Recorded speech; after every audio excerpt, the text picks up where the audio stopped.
జగదేక వీర ధీర జాలేస్తుంది నీ పైన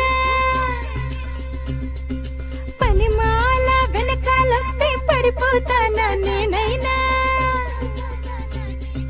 చూపిస్తా నేనెవరు చూపిస్తా అవకాశమే కాస్త వదలనుగా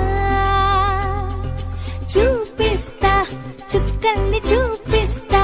తిన్నగా నువ్వు మొదలైన రాస్తా చలో మరచిపోయేట్టు జాదు చేస్తా